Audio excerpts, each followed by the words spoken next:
I loved the first Avatar when it came out. I was mesmerized in the theater. I saw it at least 3 times on the big screen. But it was only as the years went on, the 2010s and then the approaching 2020s, that I realized something was gravely wrong. There was a trend that kept popping up in movies, in shows, in video games. Then, even the so-called elites, such as at the World Economic Forum, started talking about it. Bill Gates, Elon Musk, all these tech guys from Google like Ray Kurzweil. And honestly, it's everywhere now. I'm of course talking about transhumanism. Look, Avatar blew my mind with its special effects. But may there have been something sinister going on all along that I didn't notice for so many years? Stick around to find out.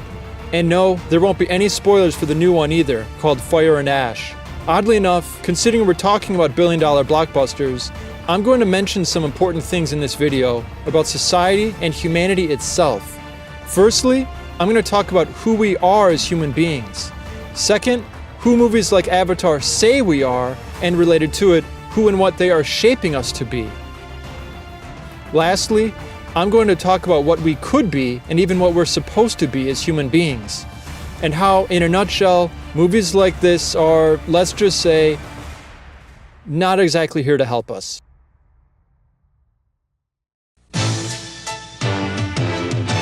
You're reaching deep inside you, know things you've never known. It's been tough, rough going, but you haven't gone alone. We do more before 9 a.m. than most people do all day. Be all that you can Hey, be. First Sergeant. Good morning. Find your future in the army. Are you being all you can be? We've heard it a million times, but I don't think we've ever taken the question seriously. The military-industrial complex loves it, of course, to swell recruitment numbers. But it's actually a profound question. Are you being all you can be? To answer it, we first have to know, what can you be? We're talking about essences, the very root of our being. It's really about 2 things. What are you in your nature as a man or a woman, and what could you perhaps be or become? This deals with potential, not how you are now, but how you might be. My name is Diddy, If it sounds simple to you, I beg you to hear me out. and I'm non-binary. Because our society has gotten this completely wrong for many decades now. And guys like James Cameron and movies like Avatar have had a massive role to play in it. For starters, I am a man in actuality, but in potentiality, I might be a father one day. Meaning, this possibility is still in accordance with the truth of my nature as a man. But I can and never will become a mother, for instance, or a woman. It's not something I can possibly be. I can mutilate myself, but I can't change my essence, my being. If you think about Avatar, you can see that the movie is at its heart about how our nature is not fixed, but rather is fluid. And more than that, it's not united and even integrated within itself. Avatar is basically a PR piece for the New World Order's transhumanist agenda, or religion, I think you can call it, whose core doctrine is that the body and soul are not a fundamental unity integrated together, but rather our bodies and our consciousness are separate, free agents, you could say. We're like hermit crabs, according to these movies, free to pick up our soul, or download it more like, and move it from one body to the next, swapping them out like old clothing. We are literally bombarded with this idea now. And the reason is because we as a society failed to spit it out when it was first presented to us. First presented by Hollywood, that is. Alright, check this out, guys. I'm hating a ton on Hollywood, right? Because it needs to be destroyed. But what do, you might ask, for entertainment? Well, I'll tell you. I started a YA fantasy series just for you. It's set in the future after massive calamity wiped out most of humanity. Ancient spirits of evil have returned, with monsters, sorcerers, and vampires mopping up the remnant until heroic knights bearing supernatural weapons emerge, ushering in a neo-Renaissance culture of chivalry and authentic masculinity. Think shonen anime like Naruto or Attack on Titan, only better. It's time we take back Western civilization, and popular fiction is my slice of the battlefield. In my stories, only teenaged men go on to become knights. I repeat, There are no lady pants in the entire series. Click here or in the description for a free sample chapter. Now, back to the video. Because we as a society failed to spit it out when it was first presented to us. First presented by Hollywood, that is, which is how most of these socio-political agendas are introduced into our consciousness in the first place. The truth is in the movies, the lies are in the news. If you heard something on CNN, Fox News, Newsmax, let's get serious, it's probably a lie, right? The host of the show might not always know it's a lie, but that doesn't change the fact. Movies, on the other hand, are always years ahead as far as revealing the truth of our world. Remember that movie from the 90s called Wag the Dog? In it, the president is under fire for a sex scandal, and to divert attention to something else and rally support for his re-election, insiders in his administration hire a Hollywood producer to construct a fictional war in Albania, complete with actors and fake sets and staged events, and then depict him as the good guy. Does any of this sound familiar?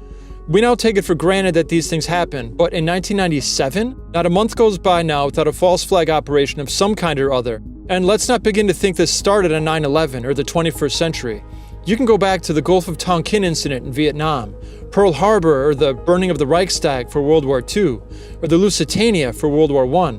You can go back centuries and literally millennia to find examples of regimes performing false flags to further an agenda. But what makes our times unique is that we have this quasi-entertainment, quasi-propaganda apparatus called Hollywood that seeds certain ideas into our brains under the guise of fictional stories, so that when our real ruling class unveils their agenda in the real world, we're prepared to accept it.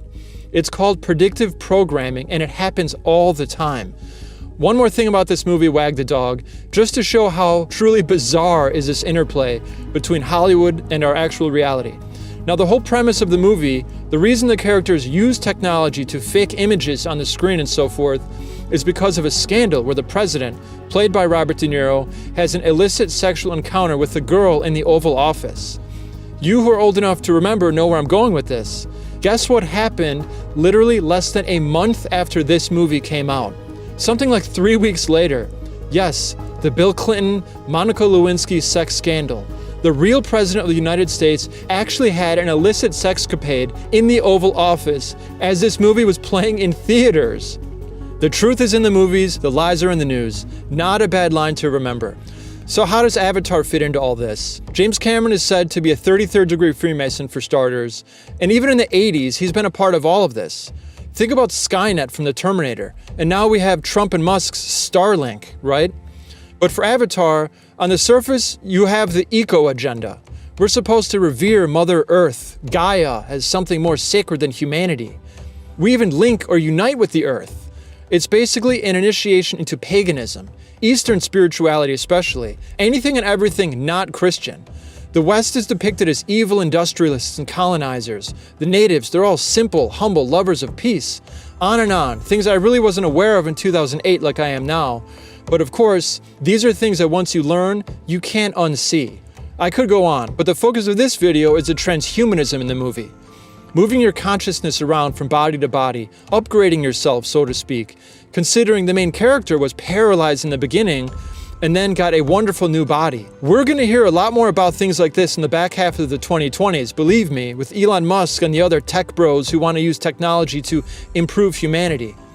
Avatar's been preparing us for all this for going on 18 years now, and we allowed it as a society, the influx of the transhumanist agenda, simply because we didn't spit out the poison. And on a deeper level, we failed to grasp the importance of another question which is related to be all you can be, and that is, what are we? As human beings, I mean. Not what does this so-called religion over here say, or that philosopher over there think, or what your neighbor believes he is. Everything is about belief and feelings and preferences now, but what is the truth? There is a true answer to the question, and 100 false ones. What is a human being? It's a statement of objective fact, not, like many left-of-center people seem to think, subjective opinion. And here's where we went astray, because we let these confused, reality-denying groups demolish this distinction between fact and opinion, truth and preference. Chocolate is better than vanilla. Fact or opinion? A squirrel, is it a furry thing that buries nuts and doesn't hibernate, or is it something else? These are either categories of truth or categories of opinion. Now, before the 20th century, this would be ridiculous to even talk about, so obvious to the Western mindset. But this is how low we've fallen now. The funny thing is, people who claim there's no such thing as truth are actually making a truth claim in the very statement. But alas, pointed out to them, and they're unable to see the contradiction. Back to the question, what are we? Mankind either is or isn't, in our very essence, an indissoluble body-soul composite, right? A category not of opinion, but truth, even if it's hard to find out the truth. But there is a truth. The question relates to material reality itself. Bear with me for a second. Material reality, our world, it either is or isn't a hierarchy, right? It has to be one or the other. And here's proof that it is a hierarchy, empirical proof. At the bottom, you have minerals. They have existence and whatever is in them, vitamins, nutrients, and so forth. That's about it. They are, of course, subject to entropy like everything else in the universe, hence they decay over time, but they never lose their existence because to exist is a fundamental part of their nature. Plants are next up in the hierarchy. Plants also exist, thus sharing in the nature of minerals, and they actually eat minerals, so to speak, consuming them as a plant takes the minerals up into itself and makes the mineral, in a very real way, an actual part of the plant itself. Plants then have what minerals have, existence I mean, with a natural chemical makeup. But they also possess what's called a vegetative soul, meaning an animating principle of growth and reproduction. Up from there are animals. They have this animating principle of growth and reproduction too, this vegetative soul, and also the natural existence of minerals, but they have something new, a sensitive soul. With this, they sense the world, with up to 5 senses just like us, and also have added powers of locomotion. They move, whether by legs, wings, or tails, and they also have appetites, hatred, fear, desire, pleasure, and even hope and courage. This is the nature of animals, as a zoologist can tell you. And every ounce of data we have says animals have always been this way. Same with plants and same with minerals. Zero change, zero variation in the essence of these things. Not to mention, not a speck of evidence that everything started out as a microbe that then sprouted a foot in an eyeball 1 billion years later. So wrapping this part up, we're dealing with a category of objective fact, not subjective opinion. The fixed, unchanging nature of animals who eat plants, who eat minerals at the bottom of the hierarchy, buried down in the soil. And for you smart guys thinking, but what about the sun? They draw power from the sun, which is up above. Keep watching, because that actually provides a perfect symbol for what I'm going to go into precisely now, bringing us to the top of the food chain, us, mankind, top of the hierarchy, of material reality, that is. By the way, what I've just explained is proof that we did not evolve from animals. If you're still on the fence about this, macroevolution I mean, that there are or ever have been any leaps from one species to the next, which is different from microevolution, such as salamanders in new habitats developing longer legs, or birds' beaks becoming pointier to adapt to a certain habitat, which is about all Darwin observed on the Galapagos Islands before spinning out his theory that if you give it enough time, millions and billions of years, then one day an apple, due to random mutation, will sprout an ear, and a week later it becomes a giraffe. If you're still on the fence about all that, look up genetic entropy. It's the nail in the coffin for evolution. And as a quick side note, did you know that Charles Darwin's own grandpa, Erasmus Darwin, a known Freemason and Confederate with none other than Benjamin Franklin, and even then, in the 1700s, this grandpa of Charles Darwin, Erasmus Darwin, had a similar theory of evolution. You can research this easily, but I'll just say, for debunking evolution, macroevolution I mean, that one species can change and actually improve to become something better and higher in the order I've described, a good term to look up again is genetic entropy. It detonates Darwinian evolution on impact. So the top of the food chain is obviously mankind. Powers of locomotion, sensation, we share these with animals. Who we eat and take up into ourselves, by the way, is assimilating them into our nature, and thus, in a way, the animal becomes a part of us. Then we also share the vegetative soul of plants with powers of growth and reproduction, and lastly, we share existence and basic natural chemistry with rocks and minerals. So that's the hierarchy, with us on top. But we also have something else. Now, up to this point, I've dealt with things in the material world, things you can see, touch, and measure. But human beings have something else that nothing else does. Rocks, plants, animals, including dolphins and elephants, which some people like to pretend are almost like us if only they had opposable thumbs. But what none of them have, which we have, is a rational soul, our mind. The human intellect, by far the most advanced, complex thing in this world. But where did our mind come from? There's a basic principle in philosophy that a 4-year-old can understand. You can't give what you don't have. I can't give you $1 million because I don't possess $1 million myself. Genetically, I could not give my child raven black hair because mine is red. I can give my child male pattern baldness because in me it is gloriously dominant. The flip side to that basic philosophical axiom, you cannot give what you don't have, is the opposite. You cannot receive what wasn't possessed by the giver. My dad has red hair, that's why mine is red. It really is this simple. But here's where evolutionists get tripped up. They think that if you add eons and eons of time, this axiom no longer applies. What do I mean? Earlier, I made the truth claim that mankind possesses sensitive souls like animals, vegetative souls like plants, and raw natural existence like minerals, plus rational souls. A rational soul has 2 unique powers, reasoning and willing, via our intellect and our free will. Dolphins do not have a rational soul. Birds do not. Chimpanzees, allegedly our nearest relatives, obviously do not. Just go to the zoo, or think about it for 5 minutes. Sure, oftentimes they hate their cage. They can be vindictive and hurl feces at you. That's because they have a memory and irascible appetites, like I said, like hatred and desire. But part of the rational soul isn't just memory, but what you can call a third power that's 100% unique to humanity, a creative imagination.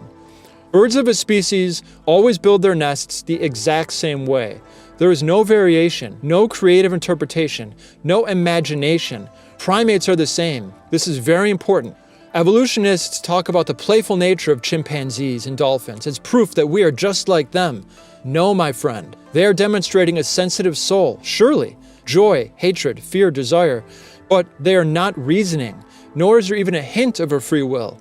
And that is because the difference between their soul and ours isn't just a matter of degree, like the evolutionists say, meaning they have memories and we have memories, but ours are just a little more.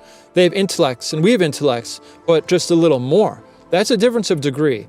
Yes, the more intelligent animals like dolphins and primates certainly are capable of low-level problem solving.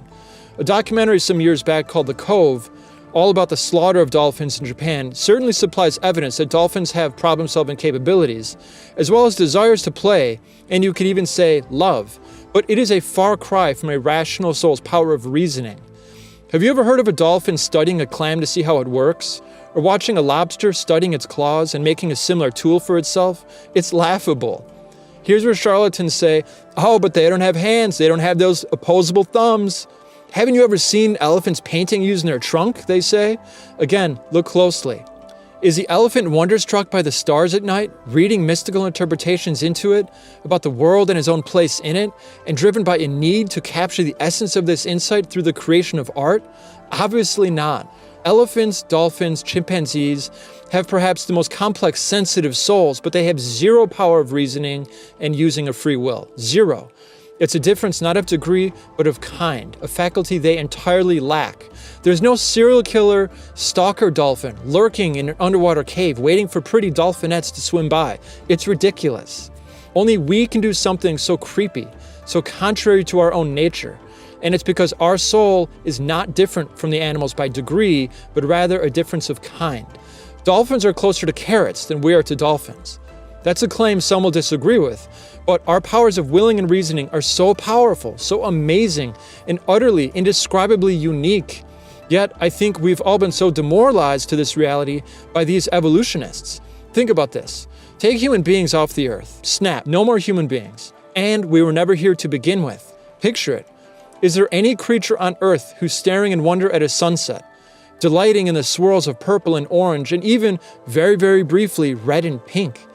Coyotes howl at the moon, but did they sing a song about how their last relationship was like the phases of the moon?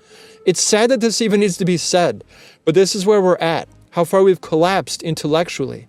Why is the sunset so beautiful if it isn't meant to be wondered at by a human? We have this rational soul, and we demonstrably did not get it from animals. How do we know that? Because you cannot give what you don't have, and you cannot receive what was not possessed by the giver. Then where do we get it? Well, isn't it obvious? We got it from the one who created us. When you get down to it, the main thing these evolutionist charlatans are trying to do is deny this reality and write God out of existence. That's why science for so many liberals is almost a religion. It really is. Is there anything more preposterous than denying God's existence? Now, a quick point I want to make that ties into all this before I bring it back to Avatar and transhumanism. God does not exist as such. Some people say God is existence itself, but the Latin prefix ex means out of, hence eat, spelled it. Eat means go in Latin, but ex-eat means go out of, i.e. exit. Minerals exist. We exist. All of creation exists, has come out of the action of the Creator, but the Creator himself simply is. He is isness itself. Back to my point. I'll make a basic syllogism. We've established that you cannot receive what wasn't possessed by the giver. Mankind possesses a rational soul, fundamentally different and beyond what any animal has. Thus, conclusively, the rational human soul did not come from animals. But it gets even better. And since we're moving into spiritual territory, this part cannot be empirically demonstrated, but that doesn't mean that there isn't observable evidence to support it. This whole video is about the nature of man. As a body-soul composite, as the ancients all affirmed with few exceptions, and even now, I'm confident most people still agree with this actually, but a very vocal and very obnoxious minority of materialist evolutionists, atheists or agnostics of course, are over and over again brainwashing and indoctrinating and hammering us for going on 4-5 generations now with this demonstrably false nonsense. Hollywood being perhaps the greatest propaganda arm in this effort. But so many of these lies have been exposed by this point, scientifically I mean, like the so-called missing links, Peking Man or Piltdown Man or Lucy. You can look these up. My favorite is the one called Archaeoraptor, made up to show the evolutionary pathway from reptile to bird. Even if you agree with me, I think you should commit at least a couple of these to memory, so you can make some good points to your misguided friends and family who are still trapped in a macroevolutionary, reality-denying, anti-rational mindset, or at least so you yourself know the truth. Going back to my earlier point about the empirically demonstrable nature of the universe as being hierarchical. Minerals up to plants, up to animals, up to humans. Now, humans are the bridge between the material and the spiritual. For Avatar and Elon Musk and all these transhumanists, their essential doctrine is that consciousness, which is code for our rational soul, is not purely spiritual, but rather a type of energy that can be downloaded and uploaded like a computer program. The Matrix, which I'll explore in a future video, is another huge player in this transhumanist religion. The Wachowski brothers, James Cameron, Bill Gates, Elon Musk, you realize these aren't tech or science guys at all, but rather they are a high priesthood for the new pseudoscience religion. If our soul can be downloaded or transferred from body to body, that means it is essentially a series of zeros and ones. It's not spiritual at all, in other words. Hence, movies like Avatar aren't just to entertain you. They are an assault on the nature of man and the truth of God himself. It's all weaponized entertainment. And if they're Freemasons, they're doing it on purpose. As you can see, as was revealed at a French Masonic lodge some years ago, they know it's a lie. The truth is, the higher part of our soul, our will and our intellect, we didn't get from animals, but rather we got from God, who is spirit. And we share these rational powers with creatures who are above us, yet have no body or measurable, downloadable essences whatsoever, and that, of course, is angels. There's a whole field of science that goes into angels' nature, which is delightful for those who are so inclined. But out of the gate, I'll just say, every single culture, everywhere in the world, from the beginning of time to now, affirms the existence of purely spiritual creatures, except the modern West. Let that sink in. Anyways, I don't have time in this video to prove the existence of angels. Demonic possessions are one way to prove it, oddly enough, as are certain positive mystical experiences and things like miraculous rescues that completely defy natural laws of physics. If you want me to go into it in another video, tell me in the comments. Otherwise, you can find ample evidence online if you're still not convinced that these creatures, these spiritual persons who are vastly more intelligent than us, exist. They share this rational soul, with the exception that it has no temporal operation. It doesn't operate in time like ours. Hence, we make mistakes and learn from them. We even can change our will from being wicked and oriented towards evil, think of that stalker dolphin, or for good, think of people changing their ways and striving to live upright lives. Angels don't do any of this because they don't have bodies, hence they don't exist in our spatio-temporal dimension the way we do, meaning they're not subject to time. The angelic nature is threefold, and it's actually simpler than ours, because the more perfect something is, and angels are above us, as I said, hence by nature nearer to God and more perfect than us. The more perfect something is, the simpler it is. That's hard to believe, I know. It's worth reflecting on. God is absolute perfection and absolute simplicity.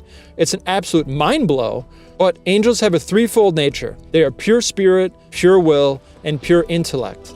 They made a choice right at the beginning of their creation, and it was pure.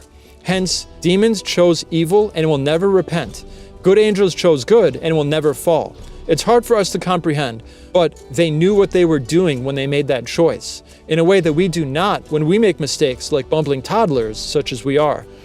But they have a rational soul with an intellect and free will, just like us, albeit without bodies, thus no sensitive soul, nor vegetative soul, nor chemical composition.